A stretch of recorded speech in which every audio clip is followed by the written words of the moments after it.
로마서 4장 16절 그러므로 상속자가 되는 그것이 은혜에 속하기 위하여 믿음으로 되나니 이는 그 약속을 그 모든 후손에게 굳게 하려 하심이라.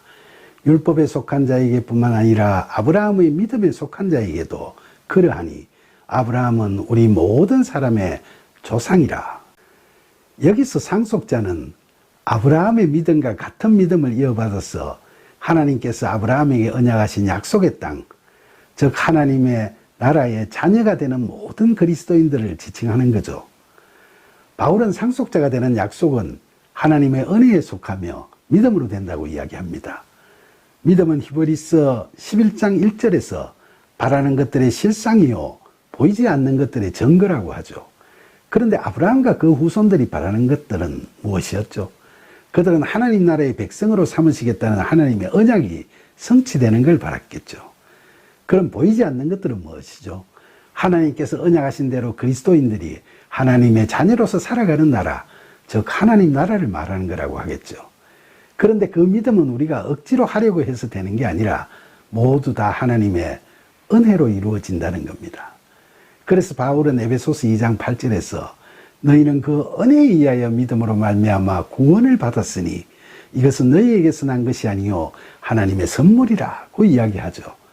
바울은 이렇게 은혜로 우리에게 믿음을 주시는 건 하나님의 구원 언약을 아브라함의 모든 후손, 즉 우리 그리스도인들에게 굳게 하려 하심이라고 이야기하고 있죠. 우리에게 구원을 언약하신 하나님의 신실하심이 느껴지는 말씀이죠. 그리고 바울은 이것은 율법에 속한 자, 즉 유대인으로서 그리스도인이 된 자에게 뿐만 아니라 아브라함의 믿음에 속한 자에게도 다 같이 해당되는 거라고 이야기하고 있죠.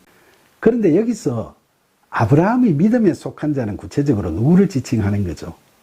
12절에서 아브라함이 무할례시에 가졌던 믿음의 자치를 따르는 자라고 한 것을 할례받은 유대인과 구별되는 무할례의 이방인 그리스도인을 뜻한다고 해석을 했죠. 따라서 여기서 바울이 아브라함의 믿음에 속한 자라고 한 표현도 바로 그 이방인으로서 그리스도인이 된 자를 의미한다고 해석할 수 있겠죠. 그리고 본절 마지막 부분에 바울은 아브라함은 우리 모든 사람의 조상이라고 이야기하고 있죠.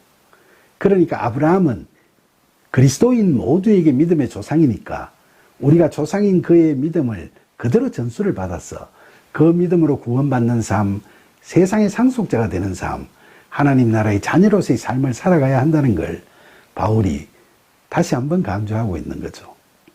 로마서 4장 17절 기록된 바 내가 너를 많은 민족의 조상으로 세웠다 하신가 같으니 그가 믿은 바 하나님은 죽은 자를 살리시며 없는 것을 있는 것으로 부르시는 이시니라.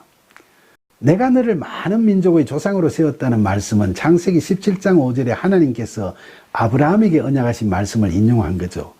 여기서 많은 민족이라 하면 혈통으로 맺어진 유대인들 외에도 아브라함의 믿음을 전수받은 이방인 그리스도인들을 모두 다 포함하고 있음을 의미하는 겁니다.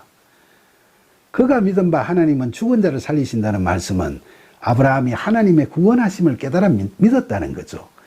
바울의 입장에서는 하나님께서 예수님을 부활하게 하시고 그 예수 그리스도의 영의 도우심과 이끄심으로 영적으로 죽은 우리를 구원하시는 하나님의 신실하심을 보면서 믿음의 조상인 아브라함도 이와 같은 구원의 하나님의 신실하심을 믿었다고 이야기하고 있는 겁니다.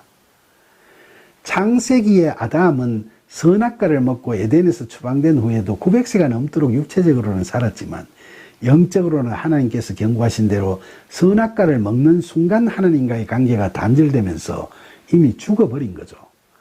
이처럼 인간들은 죄와 사망의 법에 속한 자, 즉 영적으로는 죽은 자들로 세상을 살아가고 있지만 하나님께서 그들에게 은혜로 믿음을 주셨는데 아브라함 시대에도 그 자신을 포함해서 하나님의 신실하심을 믿는 자들은 다들 영적으로 다시 살아나는 경험을 하며 살았으므로 아브라함이 하나님을 죽은 자도 살리시는 분으로 믿었다는 겁니다.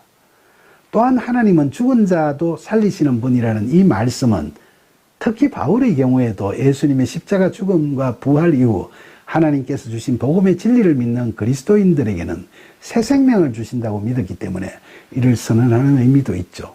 그리고 하나님께 대한 이런 믿음은 오늘날 우리 그리스도인들에게도 마찬가지로 이어져 오고 있는 우리 신앙의 핵심이죠.